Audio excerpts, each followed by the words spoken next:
오늘 예수님이 우리에게 주신 말씀을 보겠습니다. 말씀은 베드로 전서 3장 18절부터 22절 말씀을 보겠습니다. 18절 그리스도께서도 단번에 죄를 위하여 죽으사 의인으로서 불의한 자를 대신하셨으니 이는 우리를 하나님 앞으로 인도하려 하심이라. 육체로는 죽임을 당하시고 영으로는 살리심을 받으셨으니 하고 말씀합니다. 그리스도께서 단번에 죄를 위해 죽으셨다. 그 성경에는 얘기하고 있어요. 이 단번에 죽으셨다는 의미가 뭘까요? 구약의 말씀에 보면 이스라엘은 번제, 소제, 화제를 드리게 돼 있어요. 그래서 그럴 때마다 양을 잡고 그 피를 뿌리게 돼 있어요. 먼저 히브리서 9장 7절 말씀 보겠습니다. 오직 둘째 장막은 대제사장이 홀로 1년에 한 번 들어가되 자기와 백성의 허물을 위하여 드리는 피 없이는 아니하나니. 여기서 이스라엘 성전은 두 부분으로 구분되어 있어요. 하나는 성소, 또 하나는 지성소.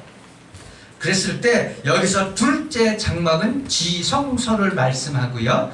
이 지성소는 1년에 딱 한 번 대제사장만 들어갈 수 있습니다. 25절, 26절 말씀 보겠습니다.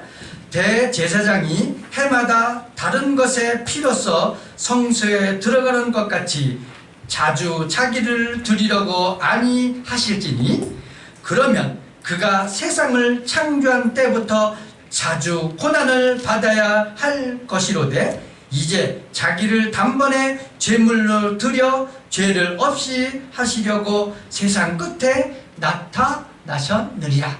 예수님이 그렇게 번제, 소제 이렇게처럼 매일 드리는 제사로 죽으면 자주 고난을 받아야 된다, 이런 말이에요.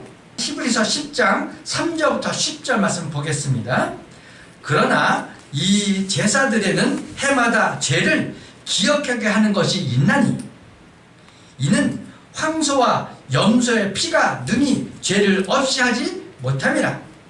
그러므로 주께서 세상에 임하실 때에 이르시되 하나님이 제사와 예물을 원하지 아니하시고 오직 나를 위하여 한 몸을 예비하셨도다.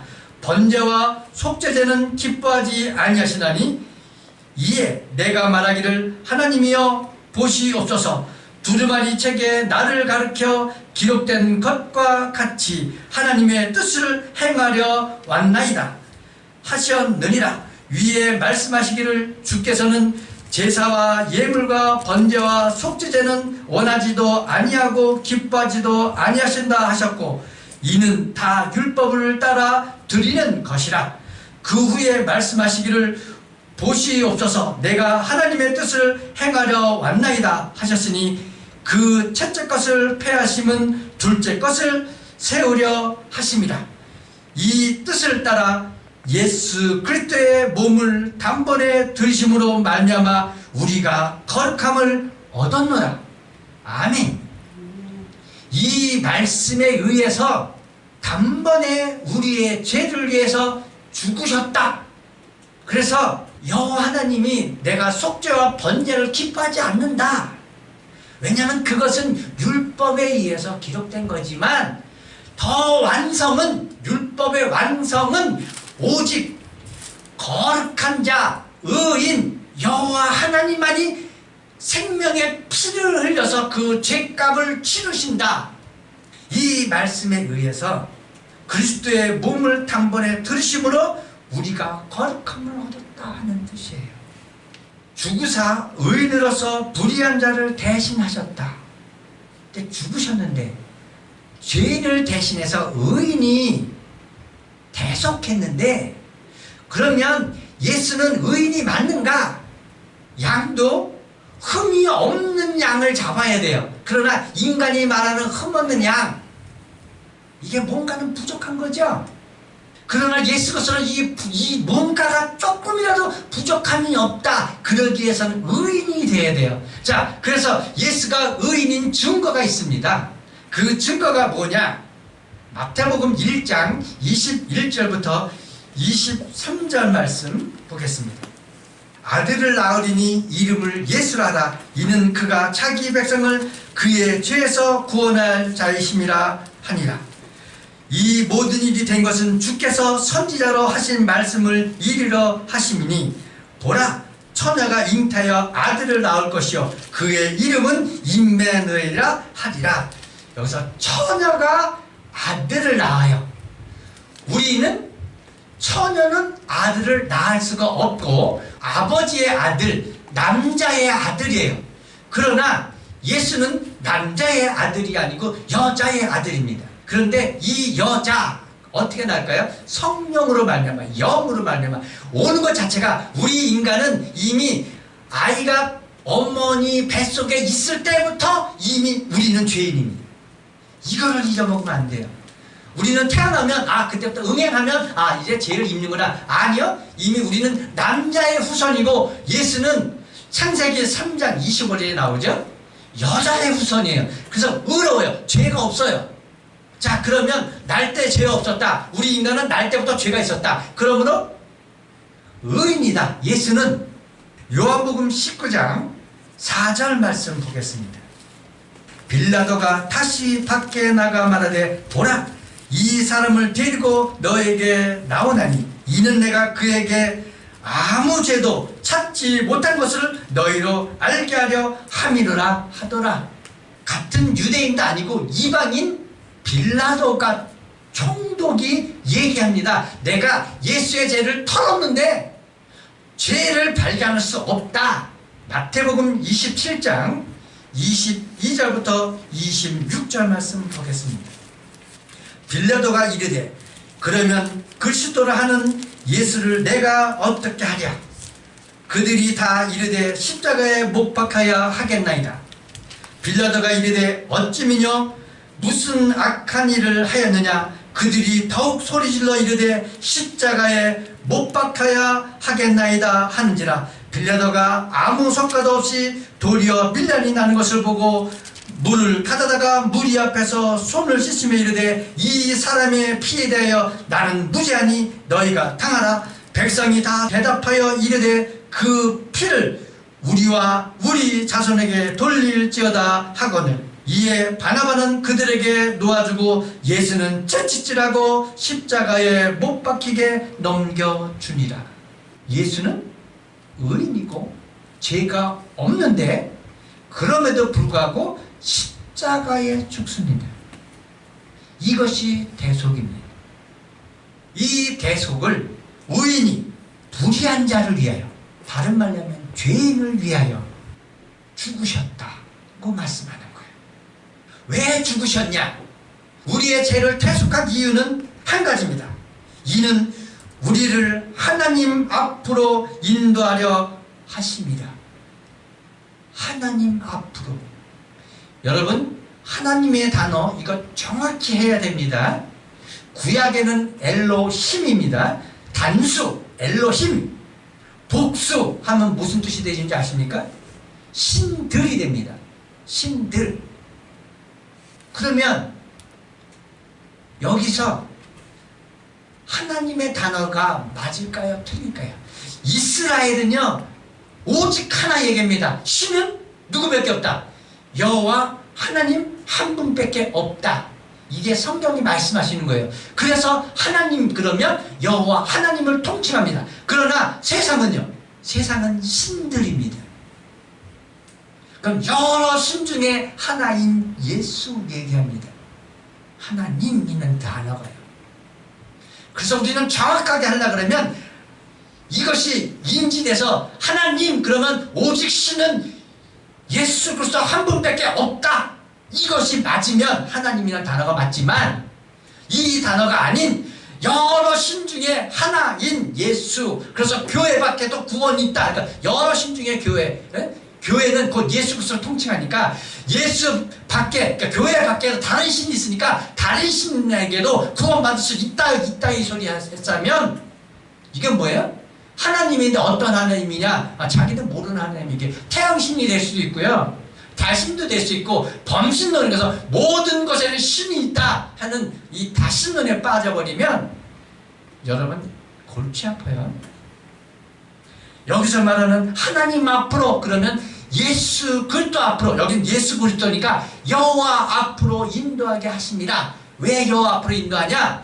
모든 인간은 아담의 범죄함으로 말미암아 여호와 하나님으로부터 떨어져 나갔고, 떨어져 나감으로 인해서 우리에게 죽음이 왔다, 사망이 왔다. 이것을, 이 사망을 생명의 대가로 대신 죽으시서 다시 어떻게 여호와 앞으로 인도하라 하십니다. 이래서 죽은 거예요. 육체로는 죽음을 당하시고, 육체로는 죽음 당한 거 맞죠? 영으로는 살리심을 받으셨으니, 영으로는 어떻게 살림을 받았어요? 예수가 장사한 지 3일 만에 부활해서 하늘에 승천하셨죠. 하늘에 오르사 돼 있잖아요. 그렇죠? 자, 그러면 영으로는 살림을 받았다. 그러니까 이게 진짜 죽었냐? 자, 진짜 죽으셨어요. 왜냐면 그래야 되니까. 그래서 너희에게는 요나의 표적밖에는 보여줄 것이 없다. 요나가 어떻게 고래 뱃속에 3일 동안 있었던 것처럼 예수 그리스도도 죽어서 지옥에 3일 동안 있었다 하는 말들은 일맥상통합니다. 19절 말씀 보겠습니다. 그가 또한 영으로 가서 옥에 있는 영들에게 선포하십니다. 여기서 그가는 누굴 얘기하면 예수 그리스도를 얘기하죠. 예수 그리스도가 영으로 옥에 있는 영들에게 선포했다 이렇게 돼 있죠. 자, 예수가 옥에 있는 데 선포했다. 그럼 이게 옥에 어디다가 선포했다고 얘기할까? 요 구절을 보면 해석이 아주 어려워요. 그렇죠? 그 뜻이 바로 20절에 나와요. 예수 그리스도의 영이 옥에 가서 선포했는데 어떻게 선포했을까? 보겠습니다. 자, 20절. 그들은 전에 노아의 날 방주를 준비할 동안 하나님이 오래 참고 기다리실 때에 복종하지 아니하던 자들이라. 여기서 얘기하는 건 어떤 사건 얘기하죠? 여러분이 잘 아는 노아의 사건 얘기하죠. 근데 이 노아의 사건을 통해서 우리는 뭘 깨달았을까요? 잘 몰라요. 그런데 바로 이 19절 말씀을 통해서 우리는 알 수 있어요. 자, 노아의 방주 시대 때 물로 세상 심판했죠. 자, 그런데 그냥 심판만 하셨을까요? 아니요. 여기서 말씀하고 있어요. 또한 그리스도의 영이 옥에 있는 영들에게 선포했다 하고 얘기하죠. 그럼 이 옥이 어딜까? 여기에는 옥이로 되어 있는데 다른 데에는, 다른 복음에는 감옥이라고 되어 있어요. 감옥. 그러면 노아 시대 때 감옥, 이 세상 얘기하거든요. 그러면 우리 지금 어디 있는 거예요? 우리 감옥에 있는 거예요. 우리 감옥에 있다고. 우리 이 말씀을 하면 우리 옥에 있다고요. 근데 옥에 있으면서 우리는 여기서 마르고 닳도록 산다고 하면 되냐 안 되냐? 안 되는 거예요. 히브리서 11장에 그러죠. 우리는 나그네라고, 우리는 이방인이라고. 왜냐면 여기는 옥이기 때문에 하나님하고 단절된, 그러니까 여호와 하나님으로부터 단절된 이 세상은 감옥, 옥으로 보기 때문에 그래요. 그래서 여기서 얘기해요. 영으로 선포했다. 그럼 영으로 어떻게 선포했을까요? 창세기 6장 5절부터 7절 말씀 보겠습니다. 여호와께서 사람의 죄악이 세상에 가득함과 그의 마음으로 생각하는 모든 계획이 항상 악할 뿐임을 보시고 땅 위에 사람 지으셨음을 한탄하사 마음에 근심하시고. 13절. 하나님이 노아에게 이르시되 모든 혈육 있는 자의 포악함이 땅에 가득함으로 그 끝날이 내 앞에 이르렀으니 내가 그 땅을 함께 멸하러 하리라. 그러면서 노아에게 뭐 하죠? 방주 만들려고 그러죠. 방주를 만들 때 100년 기간을 잡아놓고 봅시다. 그럼 노아가 이 말씀을 들었는데, 이 세상을 멸망하게 되는 얘기를 들었는데, 노아가 나무만 해서 산 꼭대기에 이것만 하고 있었을까요? 여러분, 지금도 배를 만들려면 어디로 가야 돼요? 산으로 가야 됩니까? 미친놈이죠, 산으로 가면. 여러분, 저기 우리 지금 인천에 그 항구 있죠?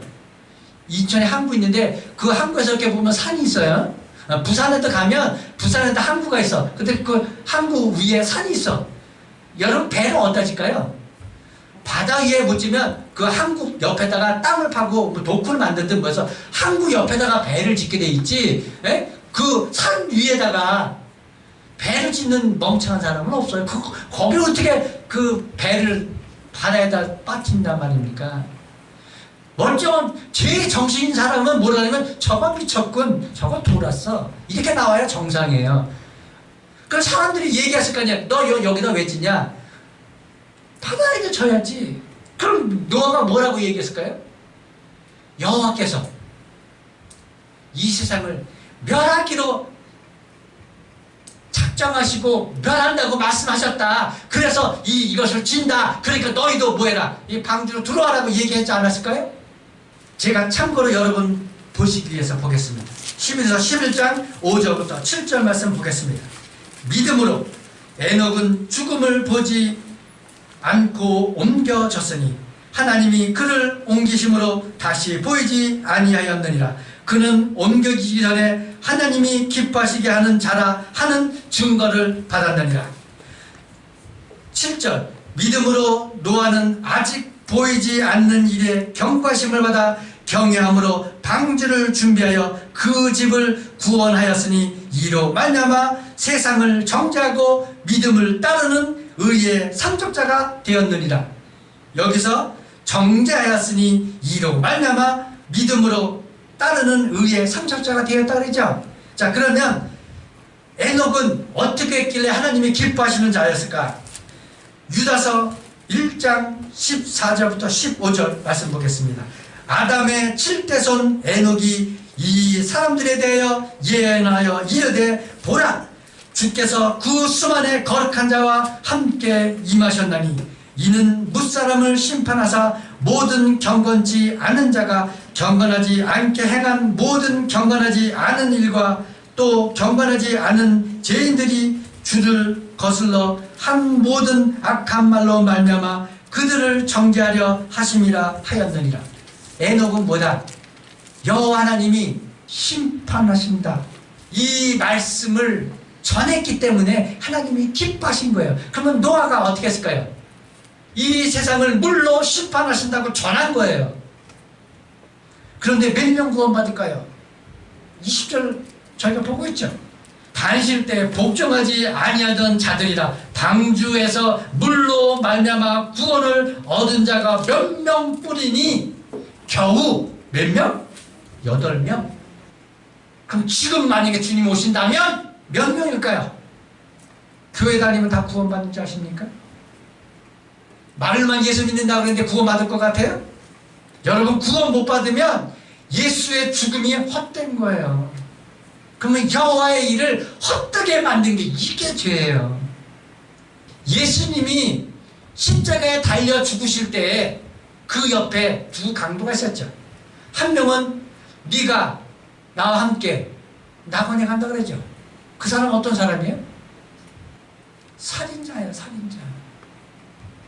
그 당시에 살던 사람 중에서 얘는 죄인데 악질이야, 도저히 방법이 없어, 얘는 개선의 여지가 없어, 그래서 너는 죽어야 돼, 그런 사람인데 죽기 일반 직전에 예수를 인정하니까 구원받았다 이 말이에요. 거기서 주님이 야, 너는 악질이라, 너는 죄인데 너는 악질이라, 넌 용서 안 돼, 이런 단어 있습니까? 아니요. 주님은 너 무슨 죄 따지잖아요. 너는 악질이다, 그걸 따지지 않고 주님을 인정하니까, 예수 그리스도를 인정하니까 너는 오늘 나와 함께 낙원에 이르리라 얘기해요. 이게 선물이라는 거예요. 그런데 여기서 몇 명이라고요? 이 쉬운 거를 8명밖에 안 된다는 사실을 여러분 기억하시기 바랍니다. 21절 볼게요. 물은 예수 그리스도께서 부활하심으로 말미암아 이제 너희를 구원하는 편이 세례라. 여러분 세례 다 받죠? 교회 가면 그 세례 의무적으로 받게 돼 있어요. 여러분 세례 받으면 구원 받습니까? 여러분 세례 받았으면 다 구원 받는다고 생각하십니까? 착각하지 마시기 바랍니다. 물론 세례 안 받으면 안 돼요. 근데 의미를 정확히 알아야 됩니다. 보세요. 21절 물은 이렇게 돼 있죠? 그래서 이 물은 뭐냐? 뭘 얘기할까요? 노아 홍수의 물은 뭐죠? 방주에 안 들어간 인간은 다 뭐다? 다 죽는다. 여러분이 아는 세례 누가 만들었어요? 말은 여호와 하나님이 만들었다 그래. 근데 성경의 단어를 보면 세례 요한이 세례 베풀어서 말은 여호와 하나님이 세례를 만드셨어 이러지만 솔직히 제가 자기 이 머릿속에는 어떻게 기억하고 있냐면 세례 요한이 세례를 만들어서 그때부터 나왔다 이렇게 생각하는 거예요. 고린도전서 10장 2절부터 제가 봉독하겠습니다. 모세에게 속하여 다 구름과 바다에서 세례를 받고 다 같은 신령한 음식을 먹으며 다 같은 신령한 음료를 마셨으니 이는 그들을 따르는 신령한 반석으로 부터 마셨음에 그 반석은 곧 그리스도라. 그러나 그들의 다스를 하나님이 기뻐하지 아니하셨으므로 그들이 광야에서 멸망을 받았느니라. 모세를 통해서 홍해 건널 때 우리는 단순히 모세가 홍해를 건넜다 그러지만 이건 그리스도의 영에 의해서 모세가 이끌림 받아서 홍해 앞에 간 거예요. 그래서 그걸 건너간 거예요. 그 홍해가 그걸 뭘 얘기하죠? 죽음을 얘기합니다. 물은 죽음을 얘기해요. 그 다음 구절을 볼게요. 그 다음 구절이 뭐냐면 이렇게 나와요. 이러한 일은 우리의 본보기가 되어 우리로 하여금 그들이 악을 즐겨한 것 같이 즐겨하는 자가 되지 않게 하려 합니다. 그래서 세례 받았어. 그럼 어떻게 돼요? 여러분 모세 시대 때 세례 받아서 몇 명이 가나안으로 들어간지 아십니까? 2명 들어갔습니다. 애굽에서 가나안으로 출발한 인구가 200만 잡아요. 200만. 근데 200명 중에서 들어간 사람 2명, 여호수아와 갈렙. 나머지는 다 광야에서 다 죽어요. 그러면 지금 내가 세례 받았어. 그러니까 난 이제 구원 받았어. 그리고 개판이다 하면 뭐가 되죠? 여기 분명히 나옵니다. 본보기가 됐다고 얘기해요. 본보기가. 자, 20절 맞아볼게요. 이는 육체의 더러운 것을 제하여 버림이 아니요. 자, 세례는 뭐라고요? 육체의 더러운 것을 버림이 아니다. 그러면 세례는 왜 받아야 될까요? 자, 세례는요 구원의 패예요. 이스라엘 사람들이 유대인들이 애굽에서 나올 때 어떻게 해요? 애굽의 장자 다 죽었죠. 그게 다른 말로 뭐랄까요? 이 세상 모든 사람은 다 죽는다는 뜻이었다고 얘기했죠. 근데 이스라엘은 죽음을 벗어나서 나오잖아요. 그러면 이 세례라는 게 뭐냐면 이 세상은 다 죽고 삶을 향해서, 그러니까 영생을 향하여 출발하는 자격증이라고 보면 돼요. 사도행전 18장 24절 25절 제가 봉독하겠습니다.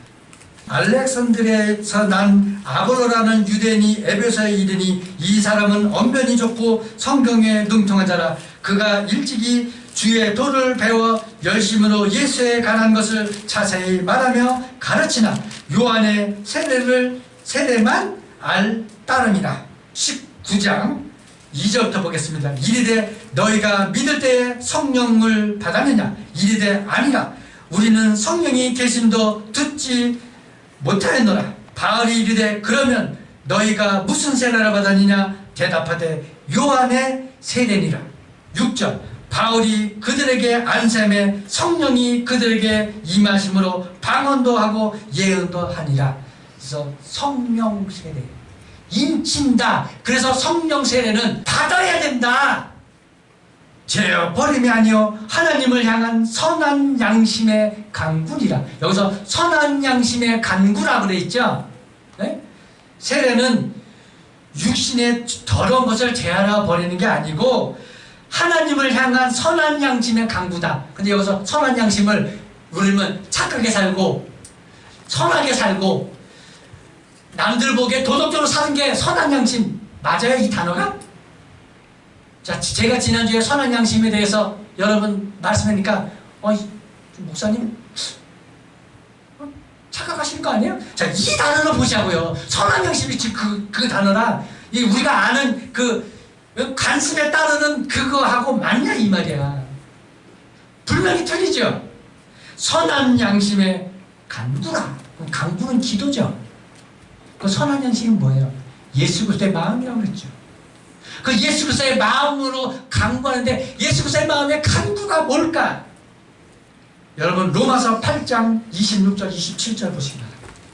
이와 같이 성령도 우리의 연약함을 도우시나니 우리는 마땅히 기도할 바를 알지 못하나 오직 성령이 말할 수 없는 탄식으로 우리를 위하여 친히 간구하시느니라.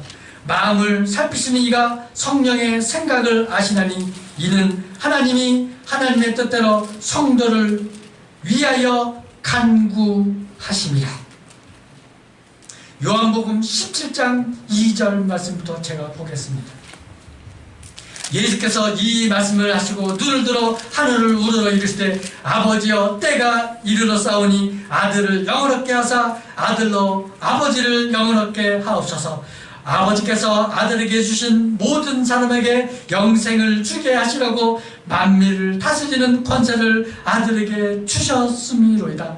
영생은 곧 유일하신 참 하나님과 그가 보내신 자 예수 그리스도를 아는 것이니이다. 11절 나는 세상에 더 있지 아니하오나 그들은 세상에 있사옵고 나는 아버지께로 가옵나니 거룩하신 아버지여 내가 주신 아버지의 이름으로 그들을 보존하사 우리와 같이 그들도 하나가 되게 하옵소서. 내가 그들과 함께 있을 때에 내게 주신 아버지의 이름으로 그들을 보존하고 지키었나이다. 그 중에 하나도 멸망하지 않고 다만 멸망의 자식뿐이니 이는 성령을 응하게 하려 합니다.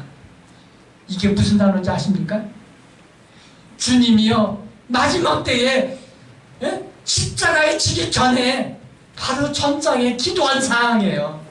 선한 양심으로 간구하셨다. 이렇게 간구함으로 예수 그리스도부터 우리를 뺏을 사람이 없다고 얘기하는 거예요. 신이 간구하셨기 때문에. 아멘입니다. 22절 그는 하늘에 오르사 하나님 우편에 계시니 천사들과 권세들과 능력이 그에게 복종하느니라. 자, 천사들, 권세들, 능력들 복종한다.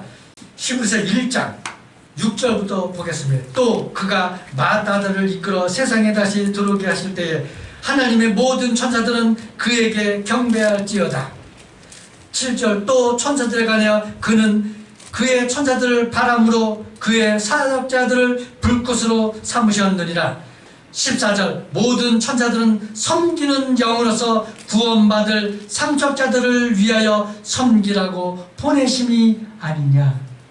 권세들 로마서 13장 1절 2절 각 사람은 위에 있는 권세들에게 복종하라. 권세는 하나님으로부터 나지 않음이 없나니 모든 권세는 다 하나님께서 정하신 바라. 그러므로 권세를 거스리는 자는 하나님의 명을 거스림이니 그는 하늘에 오르사 하나님 우편에 계시니 천사들과 권세들과 능력들이 그에게 복종하느니라. 아멘. 우리가 왜 예수 믿어야 되는지 믿음의 본보기를 우리가 봤어요. 그죠? 우리 신앙이 자라야 돼요. 자란다는 건 뭐예요? 아는 거예요. 알지 않으면 우리는 세례받고 그냥 그 자리에 가만히 있는 거예요. 알면 어떻게 되죠?